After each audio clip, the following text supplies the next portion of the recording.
Good evening and welcome to the Thursday edition of Market Mantra, the program in which we give you a complete update on the economic, business and stock market news of the day. My name is Rajesh Lake and with me is my co-anchor in Hindi, Manoj Pathak.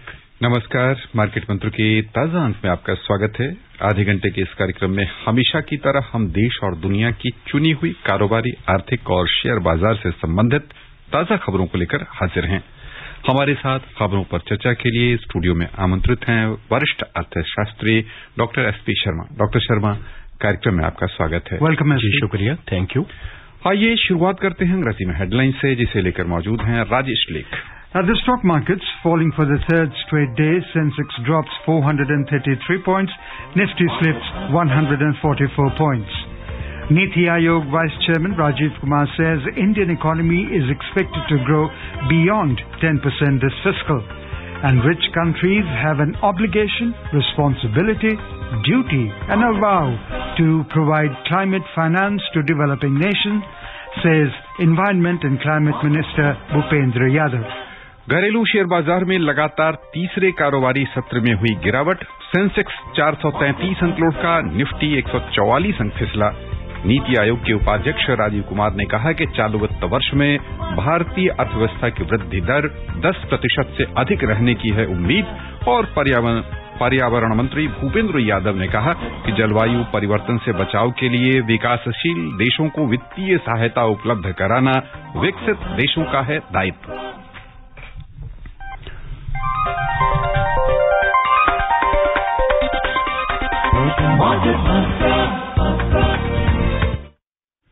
घरेलू share बाजार में लगातार तीसरे कारोबारी सत्र में आज गिरावट हुई। बिकवाली के दबाव में बॉम्बे स्टॉक एक्सचेंज का सेंसेक्स कारोबार के अंत में आज 433 अंक यानी 0.7% घटकर 59,920 पर बंद हुआ। उधर नेशनल स्टॉक एक्सचेंज का निफ्टी 144 अंक लुढ़ककर यानी 0.8% घाटे के साथ 17,874 दर्ज हुआ। छोटी और मझोली कंपनियों के शेयरों की बिकवाली भी तेज रही, हालांकि इनका प्रदर्शन थोड़ा बेहतर रहा। बीएसई मिड कैप और स्मॉल कैप दोनों सूचकांकों में 0.5% की गिरावट हुई। At the stock markets falling for the third straight day, the Sensex at the Bombay Stock Exchange declined 433 points or 0.7% to close at 59,920 today. The Nifty at the National Stock Exchange slipped 144 points or 0.8% to 17,874.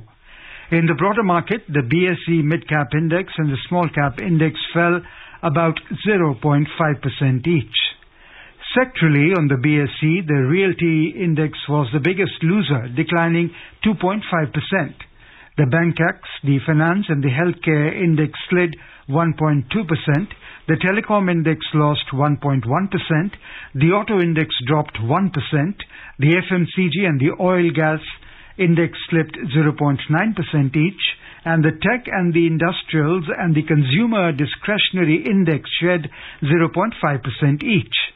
Among the advancing indices, the consumer durable index rose 0.7%, the metal index inched up 0.3% and the utilities index shed 0.2%. नजर डालते हैं रुपए की स्थिति पर। अंतर banking विदेशी मुद्रा बाजार में $1 की तुलना में रुपया आज 13 पैसे कमजोर हुआ, 74 रुपए 51 पैसे के स्तर पर आ गया। हम समझना चाहेंगे डॉक्टर शर्मा, बाजार में आज की गिरावट के पीछे के मुख्य कारणों को, क्या सब मुख्य कारक रहे जिनके चलते बाजार में आज बिकवाली तेज रही? देखिए, मैं सबसे बड़ा जो मुख्य कारण मानता हूं वो है ग्लोबल फैक्टर्स हैं, जैसे कि खास करके जो यूएस में इन्फ्लेशन जंप किया है, जो अनएक्सपेक्टेडली बहुत हाई रेंज में चला गया है। 6.2 के ऊपर दर्ज किया गया है अक्टूबर मंथ का। पहले एक्सपेक्टेशन थी कि करीबन ये कोई 2% से ज्यादा रहेगा, फिर 4 के आसपास, फिर 5, तो अभी ये तो काफी जो इन्फ्लेशन का ब्रेकआउट हुआ है। तो दूसरा जो जिस वजह से काफी जो इम्पैक्ट है वो देखने को मिला है, जो बॉन्ड यील्ड है, बॉन्ड यील्ड काफी इंक्रीज हो रहे हैं, जिसकी वजह है कि जो इन्वेस्टर्स हैं ये सोच रहे हैं कि शायद अभी जो फेड को डिसीजन लेना था, जो एक टाइट मॉनेटरी पॉलिसी का, वो सूनर देन लेटर हो सकता है, क्योंकि पहले ये आशाएं थी कि शायद वो 2022 में जाके कुछ टेपरिंग शुरू करेगा, लेकिन अभी जैसे अभी से रीमर्ज होना शुरू हो गया है ये जो थॉट प्रोसेस है, तो हो सकता है कि वो अर्ली 22 में कोई ऐसा डिसीजन ले ले जिससे कि लिक्विडिटी के ऊपर इम्पैक्ट आ सकता है। लिक्विडिटी पे इम्पैक्ट आने का सीधे तौर पे मतलब है कि जो इमर्जिंग मार्केट इकोनॉमीज हैं उनमें काफी इम्पैक्ट रहेगा। लिक्विडिटी जब इम्पैक्ट होती है तो मार्केट्स के ऊपर सीधे तौर पे असर आता है और वॉलेटाइल हो जाती है। जी, Joining us now is Rajiv Nagpal, market expert. Rajiv, welcome to Market Mantra. Thanks. Rajiv, were the investors nervous today over a possible faster than expected tightening in financial conditions by the US Federal Reserve, as our in-studio expert is also stating? See, as far as the tapering is concerned, they have already announced the schedule. I mean, going forward, that tapering, that the space at which they have been printing money will going to come down, and they have not said anything about whether they are going to increase the interest rate. I mean, as far as interest rate is concerned, their still stated policy is this only. But I think what has happened is that, if you look at both the inflation number and the growth, those numbers both, together have kind of made market feel that probably, the expectation that it is only a logistic inflation is probably not correct. Inflation could be more stickier than what the Fed had been anticipating, and because of which probably the tightening might happen at a faster pace. They have announced a schedule that probably till June 2022 they will, reduce their buying program and bring it to normal. So there are the hope, but again, see, these are all things because we never know, given the fact that the COVID cases in Europe are once again, you never know what is going to emerge out of China. So there is an element of, uncertainty, and also the fact that every global market is sitting on huge gains. Yeah. It's not that we are valuation-wise very cheap. Valuation-wise, we are pretty much on the expensive side. So globally, equity is an asset class. So we could see some more profit booking, or probably more some, as investors kind of take some profit off the table globally. Rajiv, यानी इसे हम किन अर्थों में लें? लगातार 3 सत्रों से बाजार में अपने यहाँ भी गिरावट है और वैश्विक बाजारों में भी हम नरमी का माहौल विभिन्न स्थानों पर देख रहे हैं, तो कुल मिलाकर हम ये मान के चले कि मुनाफा वसूली का ये दौर अभी कुछ और सत्रों में चल सकता है, या उतार चढ़ाव के क्रम आते रहेंगे, बाजार एक बार फिर से कुलांचे भरता हुआ दिखेगा? देखिए, थोड़ा सा एक तो वॉलेटिलिटी जो है वो इंक्रीज हो जाएगी, और वॉलेटिलिटी का जो बायस है वो टुवर्ड्स नीचे की तरफ जो है, अगर कहें तो ज्यादा हो सकता है, मतलब कि towards bearish side. The problem is के ये पूरा एक क्रॉस दी ग्लोब एक ही तरीके से हो, उसकी प्रोबेबिलिटी कम है, क्योंकि अगर आप देखेंगे तो जो भी हमारे साथ हिंदुस्तान में थोड़ा सा इशू है कि बाकी सब चीजें तो ठीक है, लेकिन जो ऑयल के प्राइस हैं वो हमारे लिए थोड़ा सा एक अनदर एडिशनल हेडविंड के हिसाब से, रेड फ्लैग के ये जो है खड़े हो रहे हैं। अगर आप देखेंगे कि ऑयल प्राइसेस इतनी ज्यादा सस्टेन्ड वे में इस भाव से ऊपर काफी दिनों से, काफी सालों से नहीं रहे हैं, तो I think that is one another factor for our market. तो हो सकता है कि थोड़े टाइम के लिए आप इंडियन मार्केट को अंडर परफॉर्म करता देखें as compare to other market. मैंने से market, I mean broader market, index wise, क्योंकि हमारे इंडेक्स की बनावट ही इस तरीके से है कि अगर रुपी वीक होगा तो IT stock will do well, तो वो तो शायद उसमें तो ज्यादा करेक्शन नहीं है, बट ब्रॉडर मार्केट में I think correction we can see more of a correction in coming weeks. Rajiv, given that the markets are in a range-bound situation, do you believe it is healthy for the market? And the fact of the matter is that one cannot have the market moving up continuously. Some sort of consolidation is always welcome, and the market is going through that phase at this point of time. What's your view? Well, I think consolidation and correction are part of it.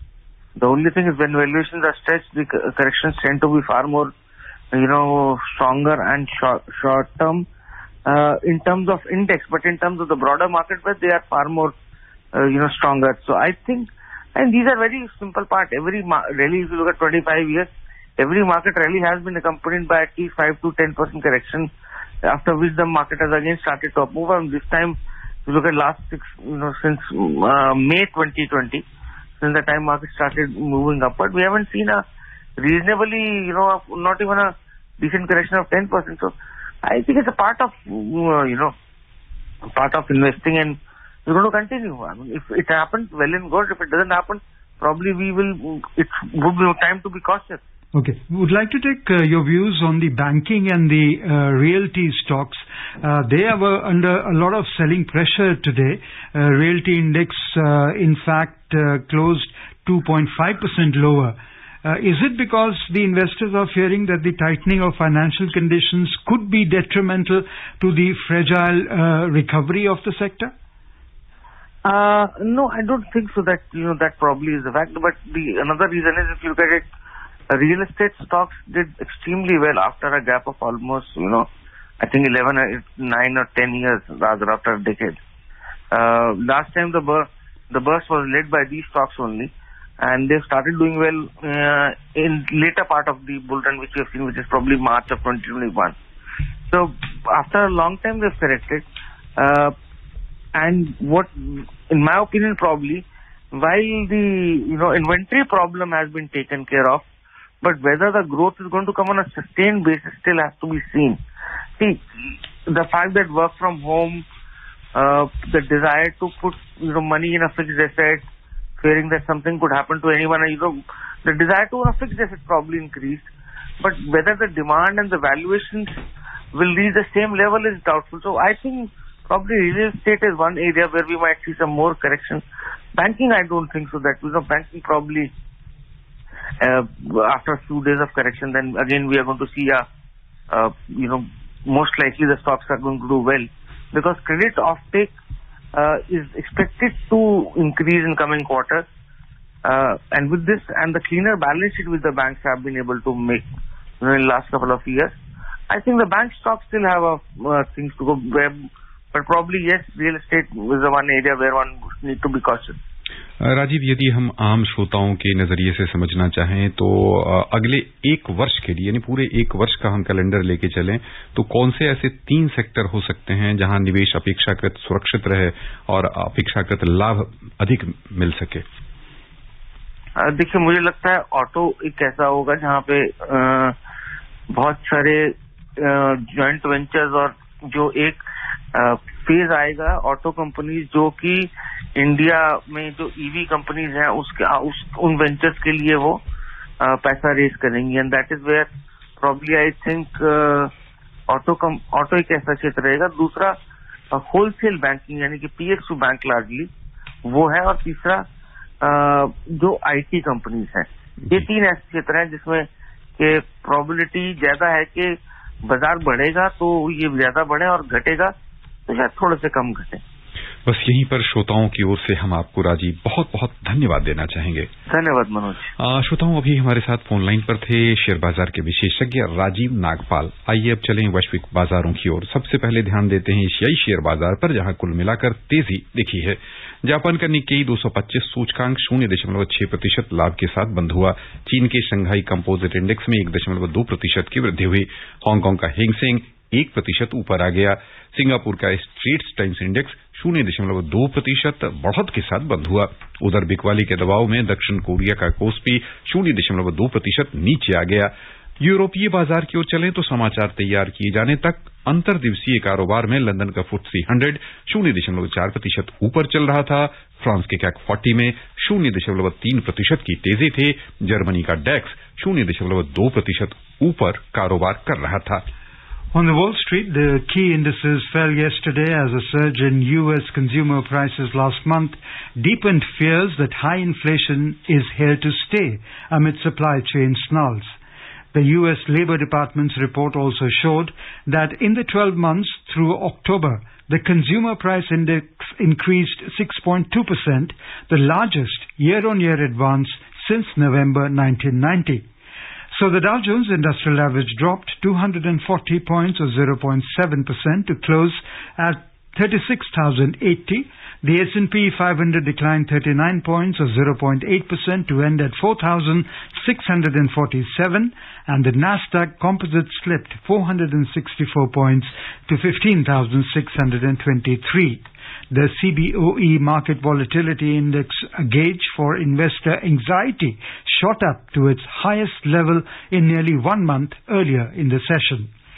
Investors also waited the market debut of Amazon-backed electric vehicle maker Rivian Automotive, which was set to be valued at $107 billion and could potentially become the next big player in a sector dominated by Tesla. हम यदि एक संक्षेप में समझना चाहें कि अमेरिकी बाजार में सप्लाई चेन की बाधा से वहां संकट उत्पन्न हो रहा है, मुद्रास्फीति बढ़ने में उसका भी एक योगदान जताया जा रहा है।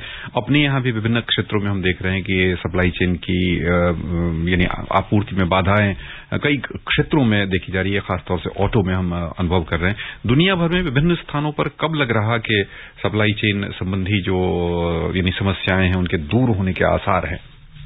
देखिए, जो कोविड की वजह से जो मैन्युफैक्चरिंग प्रोसेसेस इम्पैक्ट हुए थे और जो प्रोडक्शन के ऊपर इम्पैक्ट आया, तो उस वजह से जो सप्लाई कंस्ट्रेंट्स हैं वो तो आने वाले टाइम में बढ़ सकती हैं, अभी ये रहेंगी, क्योंकि हुआ क्या है कि एक लिक्विडिटी इंक्रीज होने से डिमांड एकदम से पुरजोर पकड़ गई है। और दूसरा, जो कोरोना के जो केसेस डिमिनिश हुए थ्रू आउट दी वर्ल्ड, भले ही अभी कुछ इकोनॉमीज में वापस रीइमर्ज हुआ है, लेकिन जो ओवरऑल सेंटीमेंट है वो ये है कि कोरोना काफी हद तक डिमिनिश कर गया है, तो जिस वजह से डिमांड एकदम से सामने उभर के आई है, जिससे कि जो सप्लाई है उस तरीके से उसको मैच नहीं कर पाई। वो ये सब इकोनॉमीज में हुआ है, खासकर जो यूरोप में और जो अमेरिका में खास तौर पे देखा जा रहा है कि प्राइसेस इस तरीके से एस्केलेट हुए हैं।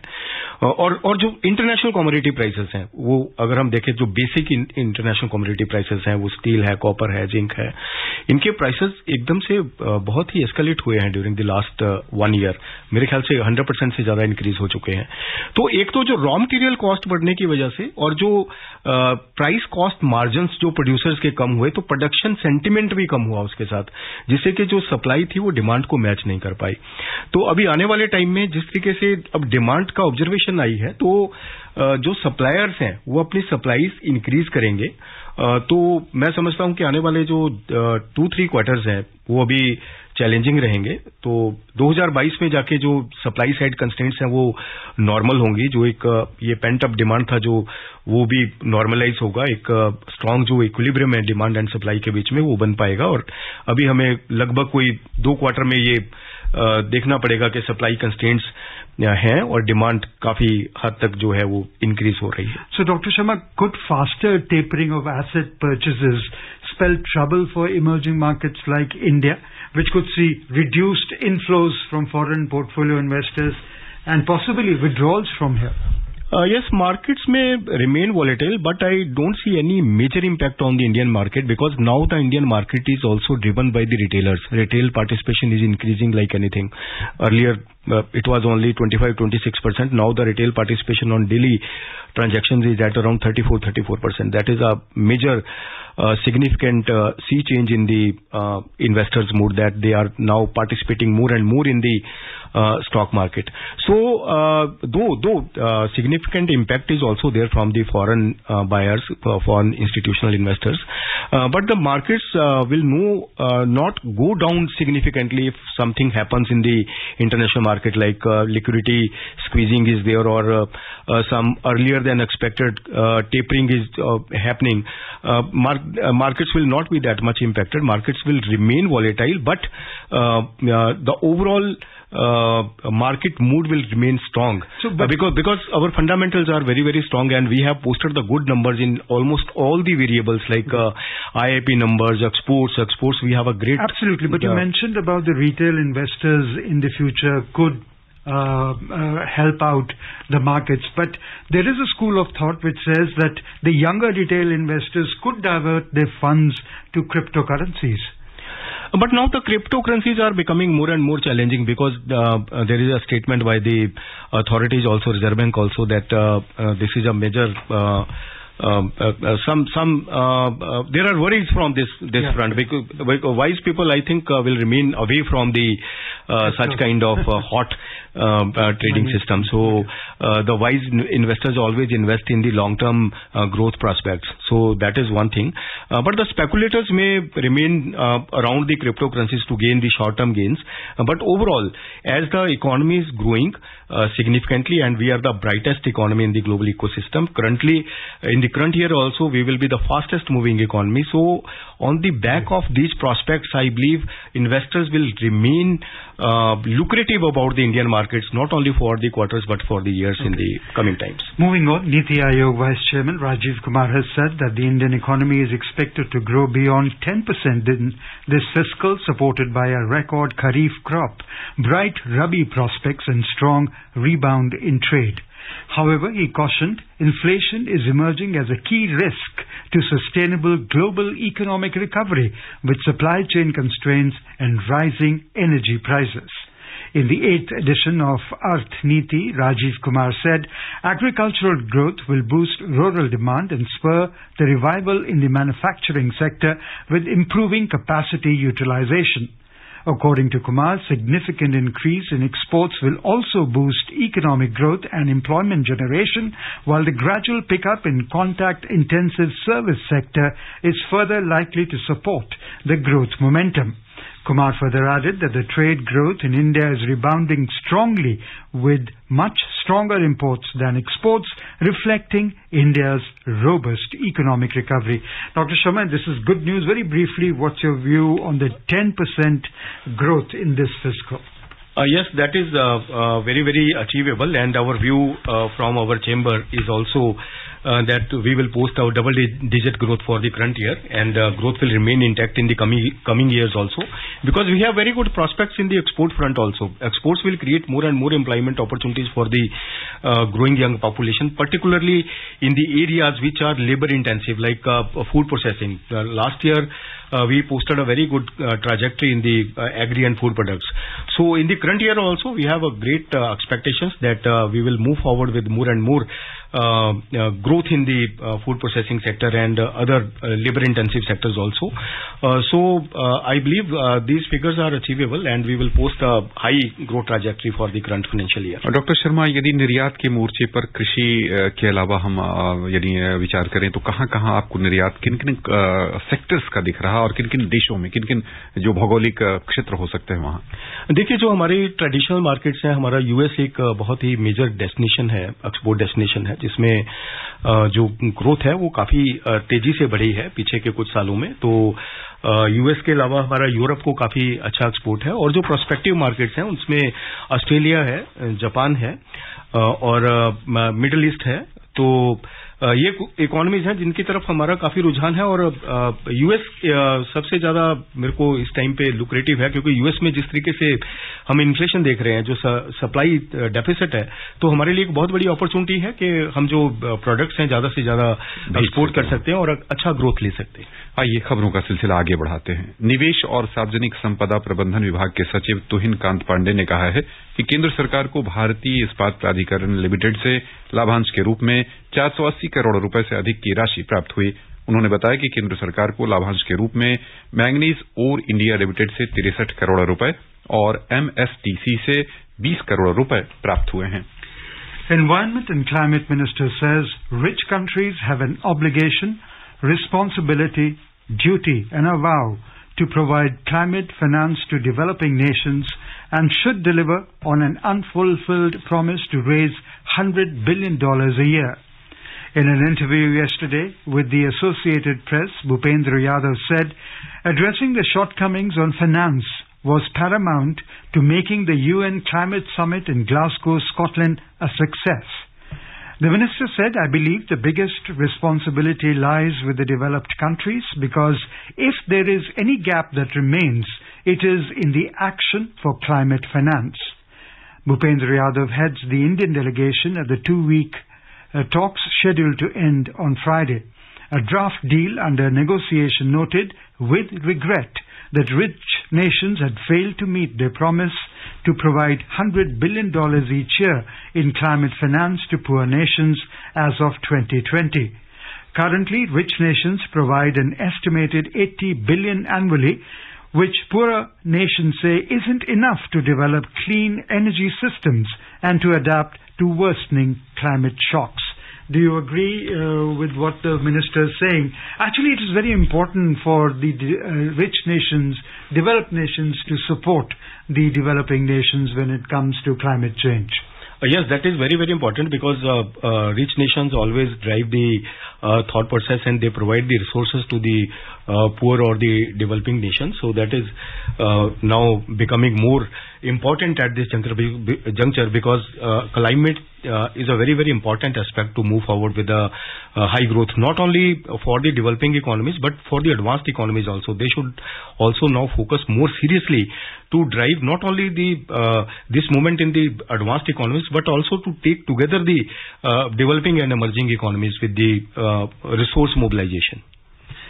Global crude oil prices rose above $83 a barrel today, recovering from sharp falls triggered by concerns that rising U.S. inflation could prompt Washington to release more strategic crude stockpiles to drive down prices. So Brent crude futures gained 70 cents to trade $83.34 a barrel. U.S. crude futures rose 79 cents to $82.13 a barrel. Now the rising fuel prices is something that India is really worried about because all our experts are saying the up to 55 or up to 60 at the most is a good rate for the oil, but not 82. Yes, 82 is really worrying for the Indian economy because we are a significant importer of the crude oil. But going forward, I believe if the inflation challenge is there in the US economy and they started tapering in the 2022, with the strong dollar, there will be a significant impact on the movement of the crude prices, and prices are expected to subside to the level of $75 per barrel in the coming times if the tapering happens sooner than later. आइए चलें सराफा बाजार। Multi commodity exchange में दिसंबर में आपूर्ति किए जाने वाले सोने का मूल्य आज लगभग 1% बढ़कर 49,344 रुपए प्रति 10 ग्राम पर पहुंच गया। उधर चांदी 1.5% बढ़कर 66,850 रुपए प्रति किलो हो गई। डॉक्टर शर्मा, सोने के दाम अब किस दिशा में जाते नजर आ रहे हैं आपको, और यदि सोने में निवेश करना हो तो किस रूप में निवेश करना उचित रहेगा? देखिए, जो यूएस में इन्फ्लेशन है ये गोल्ड के लिए काफी फेवरेबल है। जब मॉनेटरी इन्फ्लेशन होता है तब गोल्ड में काफी उछाल आता है, तो आने वाले टाइम में गोल्ड के प्राइसेस काफी इंटैक्ट रहेंगे। जिस तरीके से अभी का जो मूवमेंट हमने देखा है पिछले कुछ 10-15 डेज में, तो आने वाले टाइम में ये लगता है कि प्राइसेस और आगे बढ़ सकते हैं। और इसके तो बहुत सारे जरिए हैं इन्वेस्ट करने के। आप ऑनलाइन जो ये डीमैट हो जाते हैं, जैसे कि गोल्ड को आप ETF के जरिए खरीद सकते हैं, गोल्ड प्लेट्स खरीद सकते हैं, तो काफी बॉन्ड जो है बॉन्ड है एंड जी तो गोल्ड बॉन्ड्स हैं, तो बहुत कुछ है। मतलब इसमें बहुत सारी ऑप्शंस हैं, मतलब तो काफी सोच समझ के इन्वेस्ट किया जा सकता है। तो इन्वेस्टर्स के पास काफी ऑप्शंस हैं। बस यहीं पर श्रोताओं की ओर से डॉक्टर शर्मा हम आपको बहुत बहुत धन्यवाद देना चाहेंगे। जी शुक्रिया। Thank you for being with us, Dr. Sharma. And before we close, the headlines once again. At the stock markets, falling for the third straight day, Sensex drops 433 points, Nifty slips 144 points. Niti Aayog Vice Chairman Rajiv Kumar says Indian economy is expected to grow beyond 10% this fiscal. And rich countries have an obligation, responsibility, duty, and a vow to provide climate finance to developing nations, says the Environment and Climate Minister Bhupendra Yadav. That's all we have in this edition of Market Mantra. Till tomorrow, goodbye.